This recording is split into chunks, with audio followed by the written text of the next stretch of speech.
Hello, Bulldog Nation. Week 5 of the football season. Coach, congratulations on the win last week. Pretty good ball club, Lee. 3-0 going into that game. Yes, sir. Had won their first game of the district against Friendswood, knocked them off.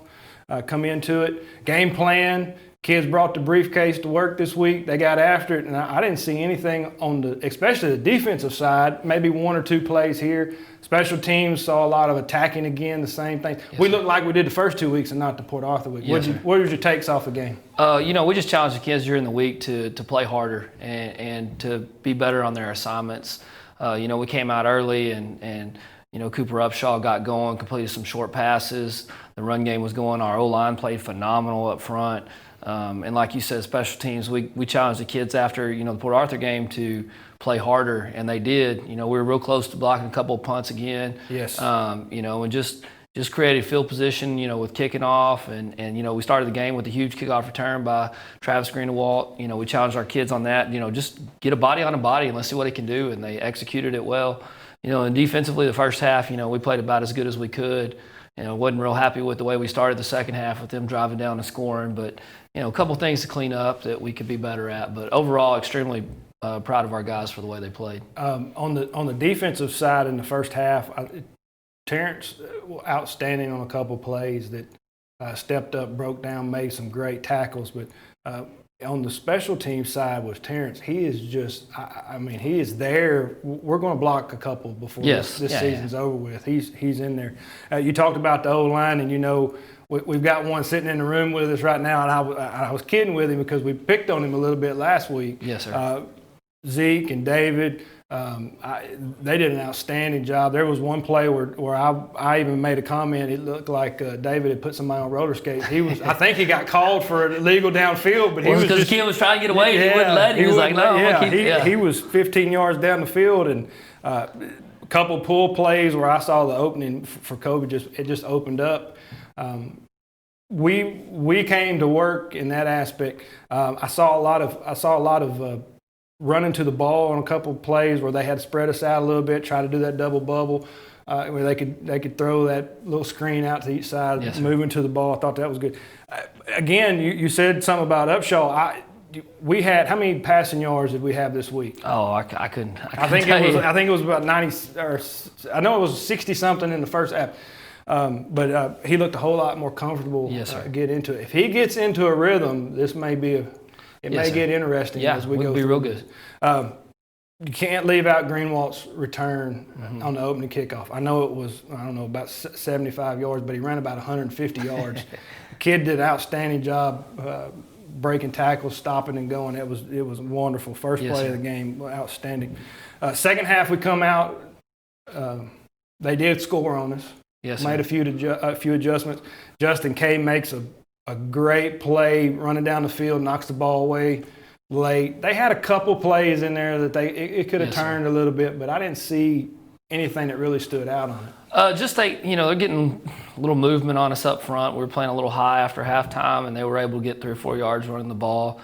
We did miss some tackles in the second half, and that that's something that you like to not do as the game goes on. You want to make sure that you're sound in your tackling, but and then they got us on the running back down the middle of the field. We just missed this blue assignment, who had him.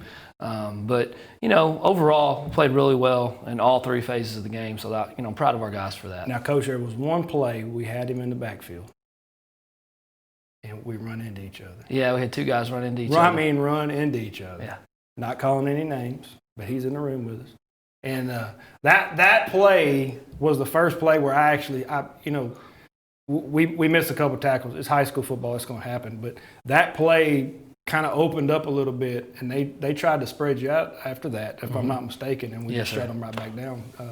They did get the first down, but we kind of held our own on it.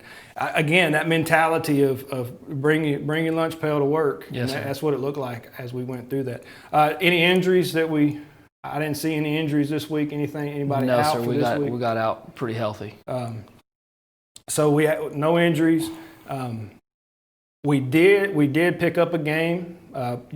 Port Arthur did win. They ended up winning their game against Goose Creek. Yes, sir. United won their game last week. So Yes, there's sir. 2 teams 3-0, or 2-0 in conference. We're 1-1. Yes, sir. And then Lee's 1-1. Would be ahead of them since it's head to head. Friendswood's 1-1. And Friendswood won this week, who we'll be talking about who they played in just a little bit. Sterling. One other thing about Friday night, it kind of gave. I tell you the difference of something that what I saw also. As the game progressed into it, we had a lot more players play in the game. Yes, sir. Alexis VR was out there. I mean, the whole defense pretty much was different. I saw Hurtado and White in there a little bit, but yes, sir. This was the week that you got to see those kids. Did anything stand out from the younger guys coming in? Did you notice anything? Well, Matthew Guerrero got in there some and made some plays. David Price is a senior, but I mean, his play on special teams is just phenomenal because he plays so hard, and that one punt he knocked a guy. I thought he knocked him out, but everybody got in the game, so that's always a good thing when everybody gets to play a little bit. But just excited of what all of our guys were playing so hard. And they did, even because they really didn't have the depth to take people out, so they were really going up against a lot of their ones. I know there was a few, but a lot of their ones, and I thought we saw I saw a lot of good tackling. We broke down a couple times as in the open field. Good pass deflection late. Good jobs on that. So that was last week. We're going to take a quick break. We're going to pay a few bills, and we'll come back and we'll talk about Sterling. As a Bulldog alumni myself, I know firsthand how this community steps up to take care of its own. At Gringos, we pride ourselves in doing the same. Since 1993, we've supported numerous organizations and causes with the intent of making our community a better place. Whether it's spirit nights, donations, or sponsorships, Gringos stands ready to do our part. But we can't do it without you, our guests. So next time you're catering lunch at the refinery or meeting up after the game, let Gringos do the cooking and help us change lives one taco at a time. Go Dogs!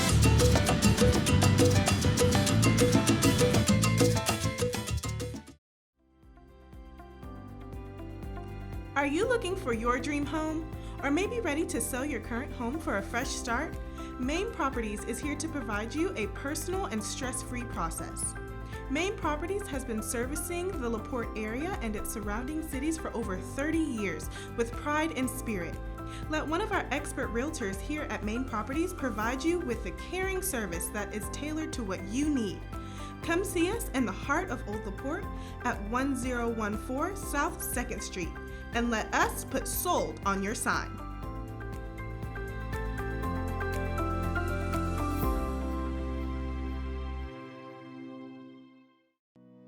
If you're ready to become a skilled and safe driver, contact us at South Region Driving School. We are conveniently located next to LaPorte High School.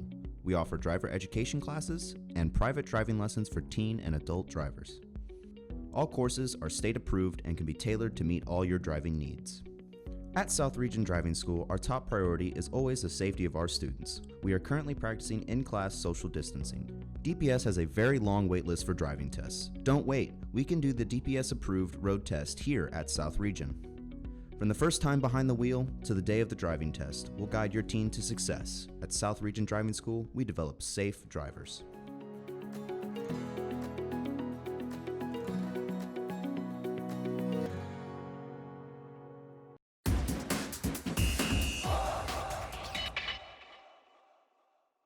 Week 5, we have another Baytown team.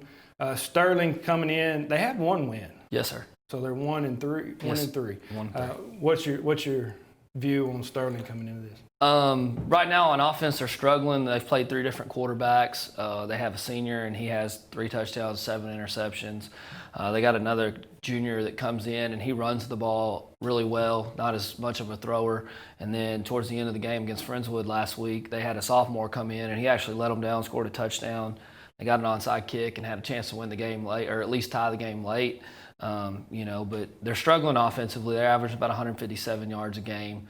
Not sure if they want to be in the eye or if they want to spread, so it's one of those teams that you don't know what they're going to do, so you got to prepare for everything. Defensively, they're 4 down. They got some big defensive linemen. They got their 3 linebackers are back from last year, and they're really, they run to the football well. And then they have a safety, number 1, who's probably the best player on their team, and he started last year as a sophomore. He's a really good football player. They're a lot better defensively than they are offensively. It's just one of those games it's easy to look at on paper like, hey, we should really beat these guys. But, last year we thought the same thing going into the game. Right. Got ourselves in a war. Yeah, over there at their house last year, it was a war that we came into. One of the things that and what brings it up is we played Lee last week that was 3-0, and last year we had Deer Park at that point and had to turn around and play Sterling. Now we had Lee, now we're playing Sterling again. How do you keep the players up and keep them on task in this? Well, we constantly talk about it's about us. It's not about our opponent or anybody we play. It's about us getting better every day and every week because, we're worried about being good, things improving down the road, and we want to be the best team we can be in 6 weeks from now. So it's about us getting better every day, and every time you get a chance to play another opponent, you got to play your best. Right. I mean, they can't have an off week because at any time anybody can beat you. That's part of being 6A, 5A football. A little sidestep here. This is homecoming. There's a little bit more going on before, a little bit more during half. It kind of changes the attitude and mentality a little bit. It's homecoming. I mean, it's just the way it is. So that's one of the things, another little adversity that you have to, we got to kind of work through on that. Any changes on the offensive, defensive side this week? Are we making any kind of adjustments? No, I mean, we're pretty much going to have the same guys out there. Horchata's probably going to get the start this week just because we had some young men trying to figure out what they want to do. So he's probably going to get a chance to start there. Going to bring a junior up, Caleb Henry, to create some more depth on the defensive line. He's been playing well for us on the JV. But other than that, we're pretty solid. We got about 6 defensive linemen playing. We got 3 inside backers that are playing a lot. We got 2 outside backers. They don't come out much. No. And our 4 secondary guys. But I mean, I like where we are depth-wise, offensively and defensively. You always wish you had more offensive linemen just because there's only 7 of them up there on the varsity. So, but it is what it is. I mean, guys are playing well, and we're going to continue to keep trying to get better every day. So we moved last week. Willett got moved over. Mm-hmm. Looked really well. Yes, sir. Had a few, very physical. No doubt about that. Very physical. Had a few times where he had to pick him up late. I noticed it a little bit, but I think it looks like a pretty good fit for Willett. I think so too. Alex looked good again. He's not scared to run up and hit you a little bit. He played his best game. There's a couple times we had mental bus going the wrong way, but I mean when we went right, you could tell it was good. There's no doubt about it. I know he hit a linebacker a couple times. It was pretty good. David, we talked to him on the first half of this show. Probably one of the best hits I've seen in high school in a long time on that punt. He's fun to watch. I'll catch myself watching him on punt and special teams, and then he was out there, got the screen thrown to him. He was a shoelace away from taking it to the house. So I like enjoying that. Now, you talked about the defensive linemen. Yes, sir. And I noticed that White did move out a little bit last week. Still same thing, leave Regis in? Yeah, as you noticed, Regis didn't play any offense. Now, he still can get in there if we need him to, but, we were trying to focus at him at nose guard and letting him get going there. So we had White play some defensive end. White can also play nose. So, we're just moving them around, getting them reps, getting game reps, and using them where they can help us. Regis had a little fuel in the tank there at the end of that half when he sacked the quarterback. Yeah, I was impressed the kid got up. Yeah, he bounced at least twice after he threw him down, and I was waiting for him to stay there for a minute, but he did get up. I was really he wasn't no surprised. small kid himself. No, he wasn't. He was, and the young man could move well for his size. I was thinking that was pretty good on it. So Regis stays in. White's still going to scoot over defensively that way. Offensively, though, we're going to stay pretty much the same. Yes, sir. No problems on it. Simple packages. Here's another thing I thought of last week. I didn't see the massive package changing. I noticed we came in 1-to-1, so we're kind of keep that to side too. Yes, go sir. back to the run the play in. Yes, sir. Did you feel like that was a better? I just felt we didn't have as many busts from the sideline to the play. You know, it wasn't perfect, but I felt like our kids were. I felt like it helped us keep us in a rhythm. Kind of, Right. you know, like we weren't in a hurry. We're getting the play called fast. You know, Coach Jones moved up to the press box to call plays, and I thought that helped him. You know, he said he felt like he could see everything better, so that was one thing that changed for us. But And that's not a short joke. no, That's not a short joke at all. Coach Jones, that is not a short joke. He's saying he can see it from the top. That's all that was. but you know, I thought our offensive staff did a phenomenal job Yes. of getting our guys prepared and simplifying some things and letting us be really good. And you know, we probably ran power.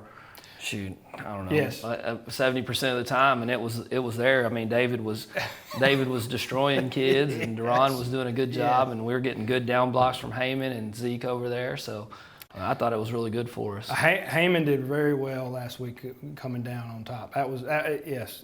We can pick each of the linemen out from last week and give them. They probably I don't know if you grade them or not, but they graded very high. They did get graded. They graded very high just watching it from where we. You know, were. and then we finally hit Reed on a pass.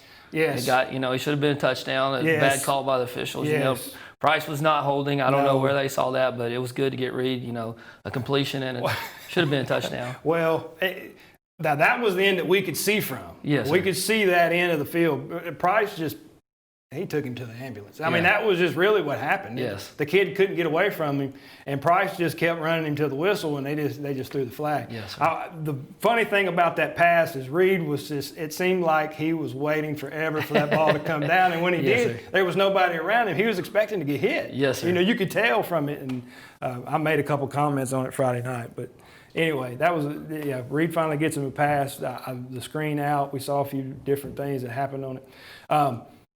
Going forward into this week with homecoming, no changes in practices, no changes in any kind of nights. No, sir. And, you know, I tell our kids that, you know, homecoming is a special deal for a lot of people, but, you know, all anybody will ever remember whether we won or lost. So it's our job on homecoming week to win the football game. So that's what we got to focus on. That's right. That's right. Underclassmen this week. Yes, sir. Freshmen are here.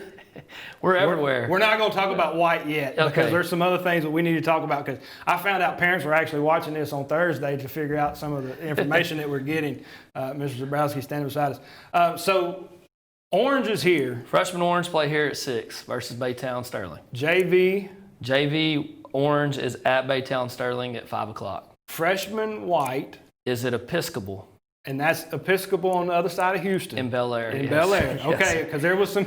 Yes, sir. Yeah. So there are some things about going over there. If you didn't read the email, 2 parents per player. Yes, sir. You have to fill out the form that says that you COVID free. And then turn it in when you go in the gate. Turn it in when you go in the gate. Yes, sir. No concession stand. And I think that was it. That's pretty much The it. only question is parents were asking is where are they going to park? So that's the only question that I've heard, and I don't know that I think answer. when you pull up, they tell you at the gate. I think the stadium's behind the school. Stadium's all the way in the back, and they'll tell you where to park. I think they got security, like, you know, it's a It is private secure. school. It is. It is very. You're not going. Don't worry. When you pull up to the guard shack, you're going to understand, and there'll be parents that go out there. Don't worry. They'll let you know. But Yes, sir.